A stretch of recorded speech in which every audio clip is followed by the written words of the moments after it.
Dios les bendiga rica y abundantemente a este amado pueblo del Señor.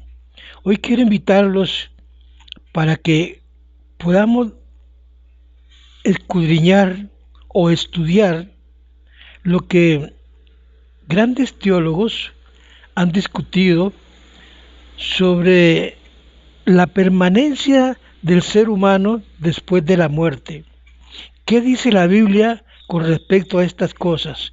Vamos a pedirle a Dios que nos dé de su sabiduría y de su entendimiento.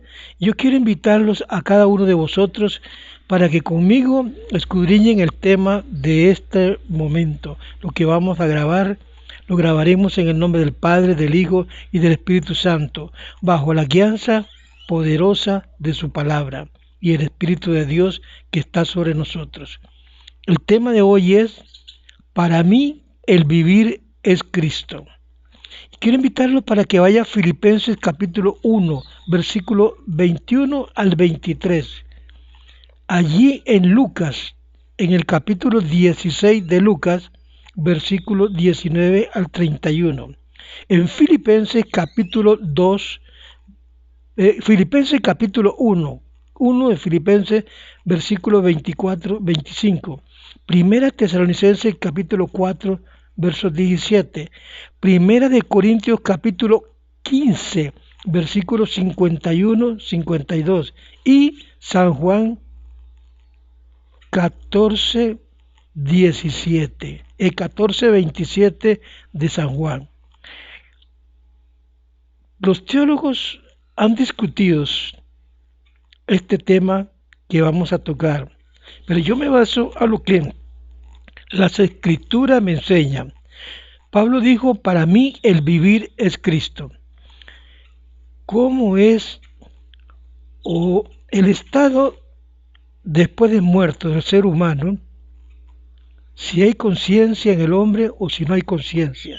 Eso se ha discutido por mucho tiempo y la ciencia también lo discute, pero vámonos a los textos bíblicos y a hablar con la Biblia, estudiándola en el nombre de Jesús. Oremos primeramente para que Dios nos dé de su rica palabra y de su sabiduría del cielo, de su revelación del cielo. Mi buen Señor, vengo delante de tu presencia, atando toda potestad de las tinieblas, toda obra del enemigo, dando libertad a mi mente y la mente de aquellos que están detrás de esta pantallita. Señor, yo sé que ellos van a participar escudriñando los textos bíblicos que les he dado y rogándote por algún caso de enfermedad, de tribulación o de angustia en alguno de estos cuerpos o de estas personas en sus hogares, con algún familiar, pidiéndote, Señor, sanidad y liberación, y que nos des y nos llene hoy con esa sabiduría del cielo y poder discernir lo que Pablo dice: para mí el vivir es Cristo. Enseñarlo como tú mandes, Señor. Toma mis labios, toma mi boca y trae palabra, palabra de ciencia, palabra de sabiduría. Envuélvenos con tu Santo Espíritu y con tu sabiduría. Glorifícate por medio de mis labios. Amén y amén. Hoy yo les quiero llevar en esta corta reflexión, esta meditación, escudriñando un poquito de lo que las escrituras me enseñan. Quiero compartirlo con ustedes. Pablo dijo: para mí el vivir es Cristo. Sabiendo que en las escrituras encontramos la única verdad, no hay otra verdad, solo la que está en este libro sagrado llamado la Biblia.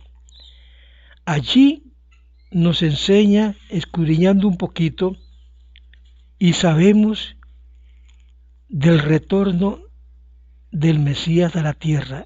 Él vuelve. El rapto se aproxima a grandes pasos. Inesperadamente, para muchas personas, vamos a desaparecer de la faz de la tierra. El rapto es lo que está la iglesia o el pueblo de Dios esperando en este momento. Pero como dijo el apóstol Pablo, yo lo voy a repetir. Allá en la primera carta a Tesalonicenses, capítulo 4, versículo 17. En un abrir y cerrar de ojos, los muertos en Cristo van a resucitar primero. Y los que estemos seremos arrebatados en el nombre de Jesús. Allí en Primera de Corintios, capítulo 15, versículos 51 y 52.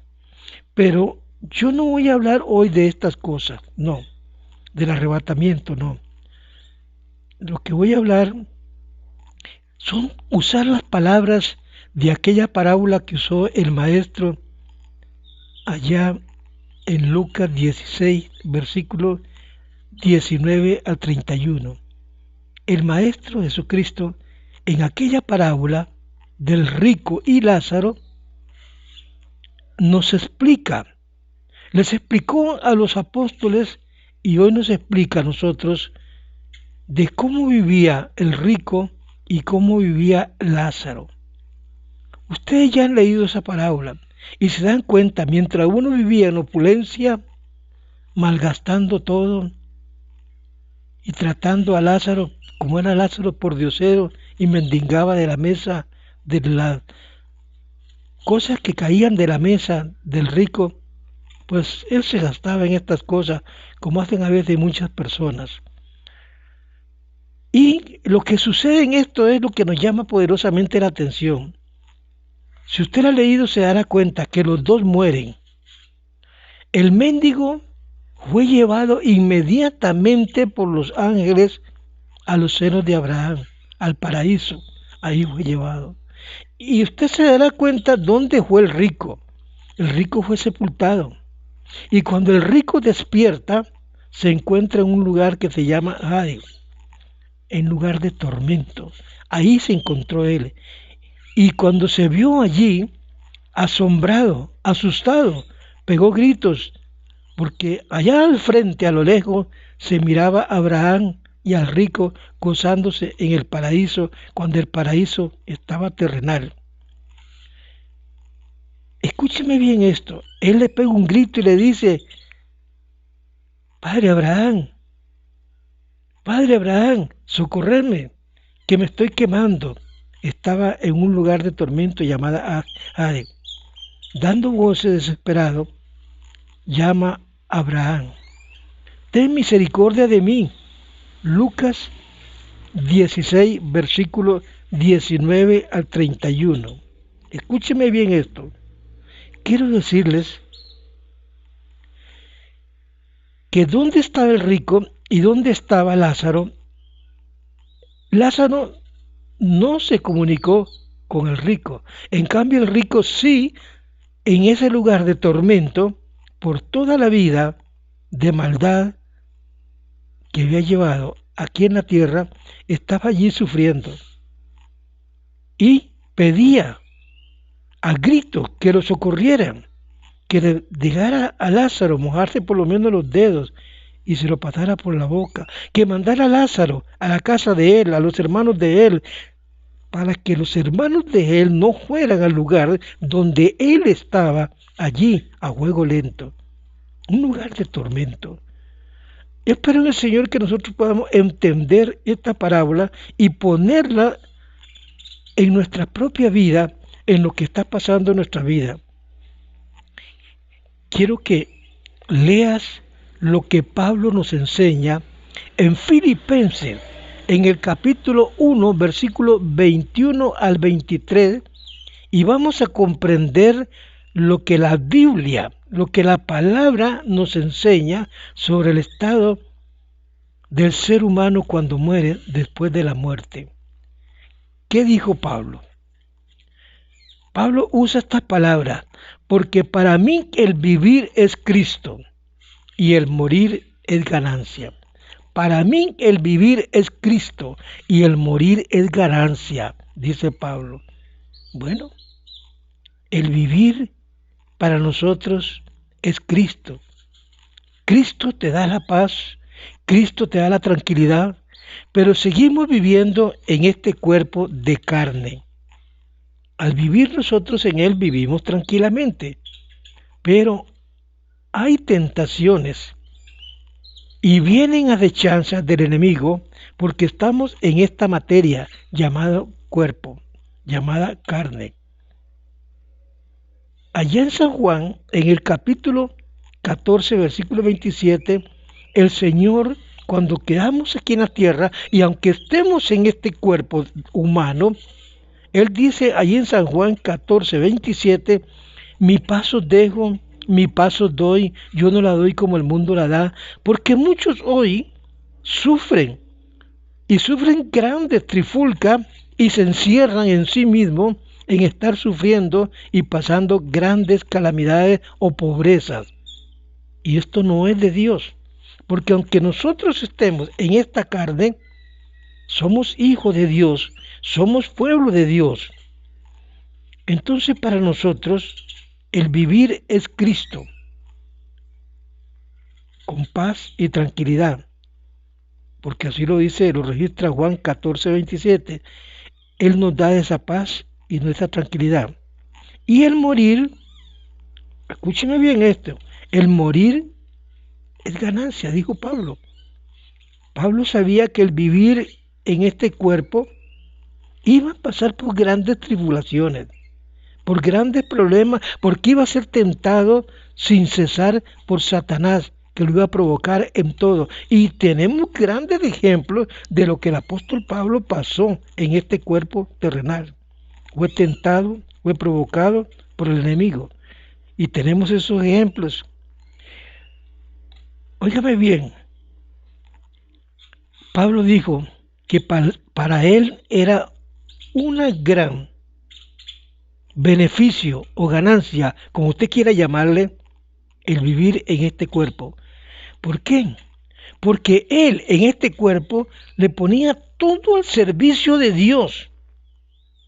En espíritu nosotros no podemos servirle a Dios. Vivimos buscando la presencia de Dios y la santificación de Dios, pero hablamos con esta boca, tocamos con estas manos, miramos con estos ojos. Todo es en la carne. Este cuerpo es templo, es morada del Espíritu Santo. Aquí viene, aquí mora el Espíritu Santo. El Espíritu Santo está allí en tu corazón y te guía. Por medio de su palabra te guía. Entonces cuando Pablo dice que para él era un gran beneficio estar en este cuerpo, porque estaba al servicio de Dios, porque podía enseñar la palabra, porque podía predicar la palabra. Pero aunque vivía en la carne, él no militaba ya en la carne. Ahora, escúcheme bien esto, hay más. Hoy hay pero tantas doctrinas falsas y tantos mentirosos que han salido con doctrinas que verdaderamente se salen, una teología barata. Ahora, nosotros tratamos de explicar lo que la Biblia nos enseña con la existencia real, escúcheme bien, existencia real del ser humano en aquel estado después de muerto. ¿Está consciente o está inconsciente?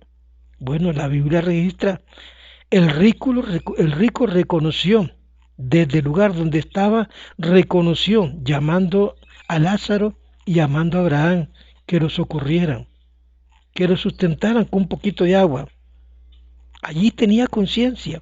Y esto no es solamente una parábola, es una enseñanza que Jesucristo dejó para usted y para mí. Después de la muerte física, mostramos que la parábola del rico y de Lázaro, él tenía conciencia de dónde estaba. Lázaro estaba en un lugar diferente, en el paraíso. Y escúcheme bien esto. Pablo explica aquí en Filipenses, en el capítulo 1, versículos 21 al 23, que para él el vivir es Cristo. Vuelvo a repetírselo. Porque para mí el vivir es Cristo y el morir es ganancia. Pablo sentía que el morir para él era ganancia. Y el vivir era en Cristo Jesús y vivía en Cristo Jesús. Jesús al morir era ganancia y vivir para nosotros es Cristo Jesús. ¿Por qué? Porque vivimos en Él, estamos en Él y con esta carne nosotros sufrimos, con esta carne nosotros amamos, con esta carne hablamos, con esta carne pasamos muchas cosas hasta que salgamos de este cuerpo y seamos arrebatados. Si somos arrebatados en el rapto, si no nos vamos antes, somos arrebatados en el rapto. O si no, escúcheme bien, la palabra de Dios dice que los muertos en Cristo, los que mueren antes del rapto, serán los primeros en resucitar para darnos un cuerpo diferente en las nubes. Ahí seremos transformados. Pero mientras estemos en este mundo y tengamos los pies puestos en este mundo, somos humanos. Sentimos, amamos y pasamos ciertas dificultades, pero nos agarramos de Él y confiamos en Él y Él nos trae esa paz y esa tranquilidad y podemos vivir mejor que cuando no conocemos a Cristo. Por ello yo te invito hoy, mi amado hermano, espero que usted comprenda, que usted entienda y dejar a un lado esas teologías baratas y tratar por todos los medios de encontrar que cuando tú pases de este mundo al otro mundo, no estés ni despierte como despertó el rico en el Hades, quemándose a poquito. Es la muerte física. Es lo que mostramos en la parábola del rico y Lázaro. Si no la has leído, vuélvela a leer. Allí en Lucas, sí, en Lucas 16, 19 al 31, vuélvela a leer. Y lee Filipenses 4, 1, 21, 25. El apóstol hace más referencia en Filipenses 1, versículos 24 y 25 hace más referencia. El apóstol daba a entender. ¿Qué más da a entender el apóstol Pablo en los versículos 24 y 25? Que el vivir él en este cuerpo terrenal, aunque pasaba ciertas trifulcas o ciertas tribulaciones que llegaban a él, se sentía gozoso, se sentía feliz porque le estaba sirviendo a Dios, amaba al prójimo. Y quiero repetirte esto para que nunca se te olvide. Cuando usted ha nacido de nuevo, ese nacimiento te trae un amor celestial. Y cuando tú dices que amas de verdad, el amor sale de lo más profundo de tu corazón. Sufre por las personas que tú amas. ¿Sabes por qué? Porque el Señor te ha transformado completamente y estás labrando ese porvenir hacia el cielo, porque vas caminando en el camino que es Jesucristo, que es la verdad y la vida. Y vamos en ese camino, en el momento que seamos arrebatados, ahí seremos transformados a la imagen del Señor en las nubes. Ahora nosotros estamos viviendo en este cuerpo y luchamos y sabemos que tenemos la victoria porque nadie nos arrebata nuestra salvación. Y por ella luchamos y oramos, imploramos por aquellas personas que están a nuestro alrededor, para que juntos formemos esa patria celestial donde vamos a gozarnos con el Señor. Que Dios les bendiga, que Dios les guarde. Espero en el Señor que puedan entenderme o comprender como Pablo decía, para mí el vivir es Cristo, para que tú también digas, para mí el vivir es Cristo. Aunque estemos en esta carne, aunque pasemos ciertas trifulcas o ciertas tribulaciones o ciertas cositas que nos vengan, el vivir es Cristo y el morir es ganancia. Que Dios les bendiga, que Dios les guarde. Amén y amén.